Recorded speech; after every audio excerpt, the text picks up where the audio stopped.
လုံးဝမင်္ဂလာပါတစ်လက် MM အနေကနေပြီးတော့မှကြိုဆိုလိုက်ပါတယ်ကျွန်တော်တို့ဒီနေ့မှာYouTube ကနေပြီးတော့ YouTube ပေါ်မှာတရားတော်ရှန်နေပြီလုပ်ရှင်နေနောက်ပြီးတော့မှတရားတော်တွေကိုဘယ်ကနေသွားရှာမှန်းလည်းမသိရလို့လေနောက်ပြီးတော့ကျွန်တော်တို့ဒီcopyright လုတ်ကင်းအောင်ဘယ်လိုလုပ်ရမလဲဆိုတာကိုကျွန်တော်ကဒီနေ့မှာပြပြပေးတော့မှာဖြစ်ပါတယ်โอเคအရင်ဆုံးပြောပြရင်ကျွန်တော်ရဲ့လောက်ထားတဲ့ channel လေးကိုကျွန်တော်အရင်ဆုံးပြပါမယ်ကျွန်တော် YouTube မှာဒီလိုမျိုးပုံစံနဲ့လုပ်ပြီးတော့မှ copyright လုပ်ပြီးတော့ကျွန်တော်လုပ်ထားပါတယ်ဒါတော့ကျွန်တော်ရဲ့YouTube ကတရားတော် channel လေးပေါ့နော်ကျွန်တော်ဖွင့်ထားတာမကြာသေးဘူးဒီပါဘူးဒီမှာကျွန်တော်လုပ်ထားပါတယ်လုံးဝ copyright တွေလည်းလုံးဝကင်းပါတယ်ဒီမှာအစီဒီမှာရတာလို့ခေါ်ပါတယ်ဒီဒါဆိုရင်ကျွန်တော်တို့စလိုက်ရအောင်ဒါဆိုရင်ကျွန်တော်တို့စလိုက်မယ်ဆိုတော့ကျွန်တော်တို့အခုစပါမယ်โอเคကျွန်တော်တို့စဖို့အတွက်ဆိုရင်ကျွန်တော်တို့ Chrome ထဲကိုသွားပါမယ် Chrome ထဲမှာကျွန်တော်တို့ဒီမှာညံတော့မသိဘူးကျွန်တော်က desktop site ကြီးတော့ပြောင်းထားတယ်ဘာလို့လဲဆိုတော့ကျွန်တော် desktop site ပြောင်းလာတယ်အစင်းမှာတော့ဒီဓမ္မတော်ကို ORG website ဆိုပြီးမှကျွန်တော်ရှာလိုက်မယ်နော်ကျွန်တော်တို့ဒီညမှာကျွန်တော်ပြပါမယ်ကျွန်တော်တို့ဒီနေရာလေးမှာဒီမှာပါဓမ္မတောင်းလို့ဆိုပြီးတော့အဲ့ဒါလေးရှိပါတယ်ကျွန်တော်တို့အဲ့ဒါကိုကျွန်တော်တို့ဝင်လိုက်ပါမယ်ဝင်ပြီးဆိုရင်တော့ကျွန်တော်တို့ဒီနေရာလေးရောက်တော့ဖြစ်ပါတယ်ကျွန်တော်တန်းရှင်းလိုက်ပြီကျွန်တော်တို့ဒီနေရာလေးမှာဆိုရင်ကျွန်တော်ကိုလိုချင်တဲ့သူကကိုလိုချင်တဲ့တရားတော်ရှန်နေတရားတော်တွေကိုကျွန်တော်တို့ download လုပ်ရပြီပေါ့နော်ကျွန်တော်တို့တရားတော်လို့သူကအတန်လေးတရားဟောတဲ့အတန်လေးကျွန်တော်တောင်းမှဖြစ်တဲ့အတွက်audio in မြန်မာဆိုတာလေးကိုလိုက်ရှာရမယ် audio in မြန်မာကျွန်တော်တို့တွေ့ပါပြီဒီမှာပါ audio in မြန်မာအမှရှိပါတယ်ကျွန်တော်တို့ audio in မြန်မာလေးကိုကျွန်တော်တို့ဝင်လိုက်ပါမယ် okay ကျွန်တော်တို့ audio in မြန်မာလေးရောက်ပြီဆိုရင်ကျွန်တော်ဒီမှာဆရာတော်ကြီးရဲ့ဟောကြားတဲ့တရားတွေအများကြီးရှိပါတယ်ကျွန်တော်တို့နှစ်သက်တဲ့ဆရာတော်တစ်ပါးရဲ့တရားတော်တစ်ခုကိုကျွန်တော်တို့ရှာပြီးတော့မှကျွန်တော်တို့ download ရလို့ရပါတယ်အခုကျွန်တော်ကတော့ဒီဘာကျော်ဆရာတော်ဘုရားကြီးဗန္ဒနာဒေါက်တာနန္ဒမာလာဝိတ္တနာဆိုတဲ့ဆရာတော်ကြီးရဲ့တရားတော်ကိုကျွန်တော်ဥပါကျိုးရင်းနေနဲ့ကျွန်တော်တစ်ခုလုပ်ပြပါမယ်โอเคကျွန်တော်နှိပ်လိုက်ပြီဆိုရင်ဆရာတော်ကြီးကိုနှိပ်လိုက်ပြီဆိုရင်ကျွန်တော်ဒီမှာတရားရချမယ်ကျွန်တော်အပေါ်ဟာရောမယူနဲ့ပေါ့နော်တိတ်မကောင်းကျွန်တော်ကောင်းတာလေးလိုက်ရှာမယ်လိုက်ရှာမယ်ကျွန်တော်တရားတယ်နော်အကြောက်ဆုံးမှာစိတ်ထားမြင့်မြတ်ကျွန်တော်စိတ်ထားမြင့်မြတ်သူကလည်းကျွန်တော်နှိပ်လိုက်နော်အဲ့ဒါလေးနည်းနည်းကျွန်တော်လက်ကြိုက်တယ်โอเคတနားရှိရနော်နည်းနည်းခုโอเคကျွန်တော်တို့ဒီမှာအဲ့ဆိုရပြီဒီညာလေးကိုနှိပ်လိုက်နှိပ်ပြီးဒီမှာ73ကိုနှိပ်မယ်ကျွန်တော် download လေးကိုကျွန်တော်နှိပ်လိုက်မယ်နှိပ်လိုက်မယ်ဆိုရင်ဒီ channel လေးကိုကျွန်တော်ပိတ်လိုက်အောင်နော်ပြေးလိုက်မယ်ဆိုရင်ကျွန်တော်တို့ဒီကopen ဆိုရတာလေကျွန်တော်တို့ရဲ့ဒီကျွန်တော်ထဲကိုရောက်လာပြီပေါ့နော်ကျွန်တော်ထဲကိုရောက်လာပြီကျွန်တော်ထဲကိုရောက်လာပြီเนาะကျွန်တော်တို့ပုံတွေထုတ်ရတော့ပဲပေါ့နော်ဒီဒါဆိုရင်တော့ကျွန်တော်တို့ကဒီ audio အတန်လေးရသွားပြီကျွန်တော်တို့ရသွားပြီဆိုရင်ကျွန်တော်တို့ဒီအဲ့လိုဗုဒ္ဓတရားတော်ကြီးကိုအဲ့လိုမျိုးAI နဲ့ပြန်ပြီးထုတ်မယ်ပေါ့နော်ပုံလေးထုတ်မယ်အဲ့လိုကျွန်တော်တို့ဒီ ChatGPT ကိုပဲအသုံးပြုရမှာဖြစ်ပါတယ်ကျွန်တော်တို့ ChatGPT ကိုဝင်လိုက်မယ် ChatGPT ရောက်ပြီဆိုရင်ကျွန်တော်တို့ဒီမှာကျွန်တော်ကတော့လုပ်ပြီးသားဖြစ်တယ်ပေါ့နော်ကျွန်တော်လုပ်ပြီးသားလေးကိုကျွန်တော်ပြန်ပြပါမယ်ဗုဒ္ဓတရားထိုင်နေတဲ့ပုံလေးတွေထုတ်ရှင်တယ်မတူညီတဲ့ဘလို့ဆဲဖို့ရေးပြပါလို့ကျွန်တော်တို့ကChatGPT မှာသွားပြီးမှပြောလိုက်ပါမယ်ပြောလိုက်မယ်ဆိုရင်ဒီမှာသူကမတူညီတဲ့ prompt 10ခုကျွန်တော်တို့ရေးပြပါတယ်နောက်ပြီးတော့အဲ့ prompt နေရေးပြီးသွားတဲ့အချိန်မှာကျွန်တော်ထပ်ပြီးရေးလိုက်ပါတယ်ဒီ video ကို video ဒီမှာ image to photo ပြောင်းမယ်10ခုလုံးတွေ prompt ရေးပြပါကျွန်တော်ကပြောလိုက်ပါတယ်အဲ့တော့ဒီမှာကျွန်တော်ကဒီလိုမျိုးပေါ်ပြန်ပို့လာတယ်ပေါ့နော်ရေးပေးခဲ့တယ်ပေါ့โอเคဒါဆိုရင်ကျွန်တော်တို့ကအခုကျွန်တော်တို့ကပုံထုတ်ရမယ်ပေါ့နော်ပုံကတော့ကျွန်တော်တို့ live 360အတိုင်းပဲကျွန်တော်ထုတ်ပေါ့နော်ကျွန်တော်တော့ YouTube site ကြီးနဲ့မထုတ်နဲ့ပေါ့နော်YouTube site နဲ့ဘာလို့လဲဆိုတော့ကျွန်တော်က video ဒီမှာထုတ်မှာဖြစ်တဲ့အတွက် ကျွန်တော်ကဘယ်လိုပဲ YouTube site နဲ့ပဲထုတ်ဗီဒီယိုဒီမှာထုတ်ရင်တော့ကျွန်တော်TikTok site နဲ့ပဲသူရမှာပေါ့နော်ဒါပေမဲ့ကျွန်တော်လုံနည်းပြပါမယ်ကျွန်တော်ကအဲ့ပုံစံလေးတိုင်းလုံနည်းလေးကိုကျွန်တော်ပြပါမယ်ဖြစ်ပါတယ်โอเคကျွန်တော်ဒီမှာ copy ယူလိုက်မယ် copy ယူပြီးသားပြီဆိုရင်ဂျမနိုင်နဲ့ကိုသွားမယ်ဂျမနိုင်နဲ့ကိုရောက်ပြီဆိုရင်ကျွန်တော်တို့ဒီအစွမ်းနာ copy ထားတဲ့ဟာလေးကိုရှာမယ်ရှာပြီးတော့မှကျွန်တော်မြင်တာပြောင်းလာမယ်နော်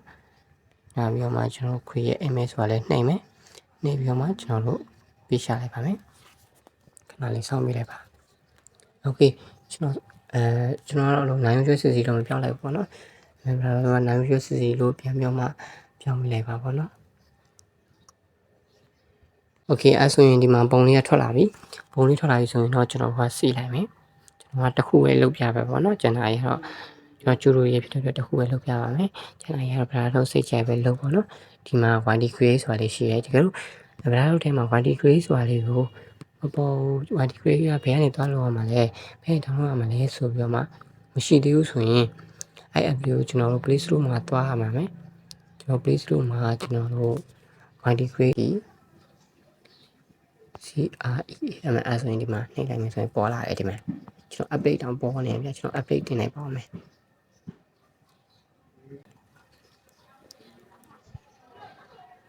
โอเคကျွန်တော်တို့ update တင်တာလည်းပြီးသွားပြီပါเนาะကျွန်တော် update တင်တာပြီးသွားပြီကျွန်တော် update တင်တာပြီးသွားပြီဆိုရင်တော့ကျွန်တော်တို့ဒီတော့ကျွန်တော်ပြန်ဝင်လိုက်ပါမယ်เนาะကျွန်တော် VPN လေးတစ်ခုခန့်လိုက်မယ်ဒါတော့ကိုအဆင်ပြေတဲ့ VPN လေးခံပါเนาะကျွန်တော်ကတော့ဒီလက်ရှာ VPN ဆိုတာလေကျွန်တော်တို့အဆင်ပြေလို့ကျွန်တော်ဒါလေးနဲ့ပဲသုံးပြပါတယ်။အခုကျွန်တော် YD creator ကိုကျွန်တော်ပြန်ဝင်လိုက်ပါမယ်။ Okay ကျွန်တော် YD creator ပြန်ဝင်လိုက်အစောနောက်တော့ VPN မခံတော့ကျွန်တော်ဒီနေရာမှာဒါလေးမပေါ်ဘူးเนาะ။ create project တို့ active with AI generate video အဲ့ဒါကြီးမပေါ်ဘူးเนาะ။အဲကျွန်တော်အခု VPN ခံလိုက်မှကျွန်တော်ဒါလေးပေါ်လာတာပေါ့เนาะကျွန်တော်Okay ဒါဆိုရင်တော့ကျွန်တော်တို့ကအခုကျွန်တော်တို့ဆောင်းတော့ image pro ဓာတ်ပုံထုတ်ထားရပါတော့ကျွန်တော်ထပ်ဖို့ထုတ်ထားကျွန်တော် generate video သွားလို့မှာဖြစ်ပါတယ် generate video နှိပ်မယ် video ထုတ်မှာဖြစ်ပါတယ်အဲ့တော့ video ထုတ်ဖို့လည်းကျွန်တော် generate video နှိပ်မယ်ကျွန်တော်ဒီအဲ့တော့သွားမယ်သွားပြမှာကျွန်တော်ဒီကျွန်တော်ဒီ video ဒီမှာထုတ်ဖို့လည်းကျွန်တော် print down ထားရလေချက်ကြည့် video ပြန်သွားမယ်ချက်ကြည့် video မှာကျွန်တော်ဒီမှာvideo တွေမှာကျွန်တော် print ထုတ်ဖို့လည်း print ပေးပါဆိုတော့ကျွန်တော် number 1လောက်ထားပြတဲ့အတွက်ကျွန်တော် number 1 print လေးကိုယူလိုက်မယ်ယူပြီးတော့မှကျွန်တော်ဒီမှာပြချလိုက်ပါမယ်ပြချလိုက်မယ်ဆိုကျွန်တော် generate ကိုနှိပ်လိုက်မယ်နှိပ်ပြီးမှကျွန်တော်ခဏဆောင်ပေးလိုက်ပါမယ်โอเคဒါဆိုရင်တော့ကျွန်တော်ဗီဒီယိုဒီမှာထုတ်ထားတဲ့ကျွန်တော်ဗီဒီယိုလေးရလာပြီပေါ့နော်တော်တော်လေးအဆင်ပြေပါတယ်ကျွန်တော်အစောနာလို့ကျွန်တော်ပြောသလိုပဲပေါ့နော်ဘယ်တော့ပဲအဲ့လို YouTube high နဲ့ပဲထုတ်တာဒီဗီဒီယိုဒီမှာထုတ်မယ်ဆိုရင်တော့ဒီလိုပုံစံကြီးပဲကျွန်တော်ထွက်လာမှာပါဒါကတော့တခြားမကောင်းတဲ့အချက်ပေါ့နော်ဒါပေမဲ့ကျွန်တော်ဒီဗီဒီယိုဒီဆိုတဲ့ logo လေးကိုကျွန်တော်ဖျောက်ပါမယ် use video သွားမယ် use video နှိပ်ပြီးတော့မှဒီမှာ video ဒီဆိုတဲ့ video လေးတစ်ခါလေးဖျောက်ခဲ့တယ်ပေါ့နော်ဒီမှာလေးဗီဒီယိုလေးကိုနည်းနည်းလေးဆွဲဆက်လိုက်မယ်ဆွဲလိုက်မယ်ဆိုရင်ဒီမှာဗီဒီယိုဒီဆိုတဲ့ logo ကြီးကကျွန်တော်ပျောက်သွားပြီဆိုတော့ဒီအပေါ်ပြလာတယ်ညာလေးအပေါ်ထိုးနေတဲ့ပုံလေးကိုကျွန်တော်နှိပ်ပြီးမှကျွန်တော်ထောင်းရောက်လိုက်ပါမယ် icon ကဒီ1080နဲ့ကျွန်တော်ထောင်းရောက်လိုက်ပါမယ်ကျွန်တော်ကတော့ဒါကျူရိုရင်းနဲ့အစမ်းထုတ်ပြရမှာเนาะကျန်တဲ့ဥစ္စာရပါလို့တော့ဖြစ်ပါတယ်တကယ်လည်းကိုယ်ပဲလုပ်ခဲ့မှာပြီးပါပြီပေါ့နော်โอเคကျွန်တော်ပြီးပါပြီဆိုရင်โอเคကျွန်တော်အခုဘာမှမလုပ်တော့ဗျာကျွန်တော်ဗီဒီယို edit ပဲလုပ်ပါဗီဒီယို edit တာလည်းအဲ့လိုကြီးခက်တဲ့ထဲမှာမပါဘူးကျွန်တော် intro နဲ့ပဲ edit ကိုလုပ်မယ် intro လည်းဝင်မယ် intro လည်းဝင်ပြီးမှကျွန်တော်ဒီမှာနှိပ်မယ်ဒါတော့ကျွန်တော်လုပ်ထားတဲ့ဟာလေးပေါ့နော်ကျွန်တော်လုပ်ထားတဲ့ဗီဒီယိုလေးဒီမှာကျွန်တော်အရင်လုပ်ထားတဲ့ဗီဒီယိုလေးကိုကျွန်တော်ပြပါမယ်ကျွန်တော်စောနာပိုင်းလာလုပ်ထားတဲ့ဗီဒီယိုပေါ့နော်ညာလေးပေါ့ဒီလိုပုံစံလေးပါကျွန်တော်လုံးဝ copyright လုပ်กินပါတယ်ကျွန်တော်ဒီပုံစံလေးရကျွန်တော်ဆွမ်းနာပုံစံလေးကိုကျွန်တော်ပြန်ပြမယ်ပေါ့နော်ဆွမ်းနာတက်ပုံလေးတခုခေကျွန်တော်ဒါလေးတင်တယ်โอเคဒါလေးကိုနှိမ်မယ်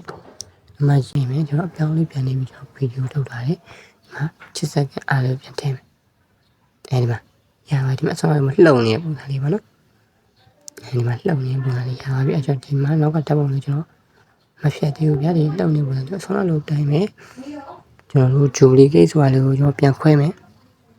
ထပ်ပြီးဂျူလီကိတ်ပြန်လုပ်မယ်ထပ်လုပ်မယ် ထက်လို့မရကိုလိုချင်တဲ့အတိုင်းလေးပဲလုပ်ပါမယ်ဒါနောက်ကဗီဒီယိုကတော့ကျွန်တော်ရှင်းလင်းပြရတော့မယ်သူကနောက်ကဗီဒီယိုဒီဆွဲလိုက်တော့ဟုတ်လားဒီကဖိုလိုပြတဲ့တော့ဒီဒါဆိုတာပြီးသွားပြီပေါ့နော်ဒီကျွန်တော်ဆုံးမပြန်ပြီးတော့ပြန်ပြီးဆွဲနေရလို့ကျွန်တော်ပြန်သွားမယ်โอเคဒီမှာပြန်ပြီးတွေ့ပြီပြန်ပြီးတွေ့ဆိုရင်ကျွန်တော်ဒီမှာ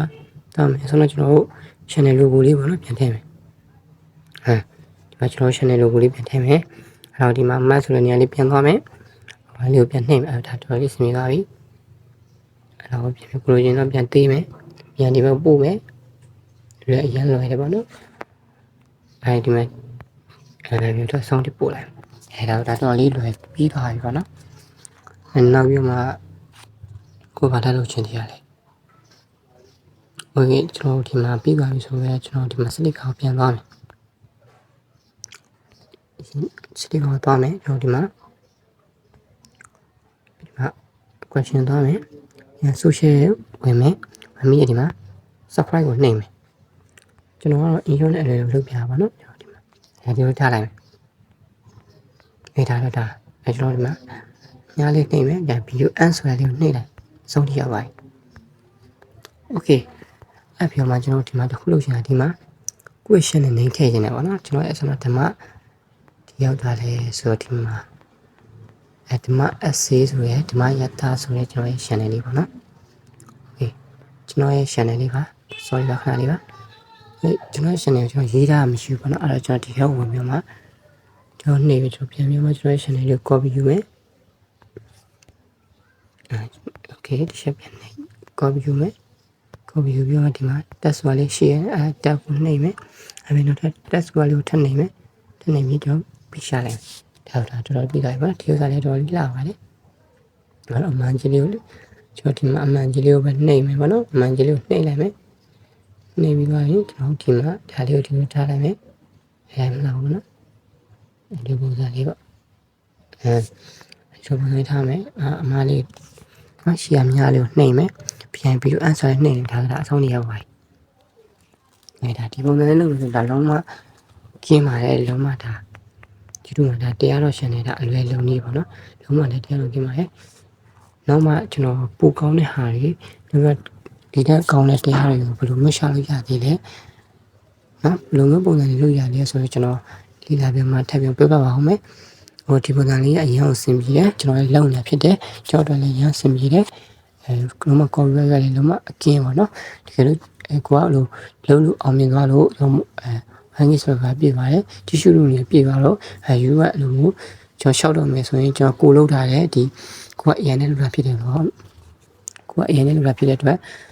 ကိုလောက်ထားတဲ့ဗီဒီယိုလေးကိုစက်ခွင့်ကြော်လေးရိုက်ထားမို့လဲအခုလိုမျိုးကျွန်တော်လိုမျိုး recording နဲ့ဆွဲပါတော့ recording လေးပြန်ဆွဲပြအောင်မှဒီလိုပေါ့ monitor ကြီးရှောက်မယ်ဆိုရင်ကျွန်တော်ကဒီလိုမျိုးကျွန်တော် AI နဲ့ဒီလိုမျိုး fan ပြီးလောက်ထားတာပါလို့ပြီးမှကျွန်တော်ကိုလောက်ထားတဲ့ဟာလေးနဲ့ကျွန်တော်ဗီဒီယိုပြန်ရှောက်ထားလို့ရရပါတော့ဒါတော့ကျွန်တော်တို့တရားတော့ဒီမှာတရားတော့ channel ဖွင့်နေတဲ့လူတွေအတွက်ကျွန်တော်အပြည့်စုံကိုရှင်းပြပေးတာဖြစ်ပါတယ်ကြည့်ပြီးရဲ့အားလုံးလည်းကြည့်ဦးတင်ပါတယ်ကျွန်တော် channel လေးကိုလည်း like and subscribe လုပ်ထားပြီးကြဖို့လည်းတောင်းဆိုပါတယ်ဗျအားလုံးကျေးဇူးတင်ပါတယ်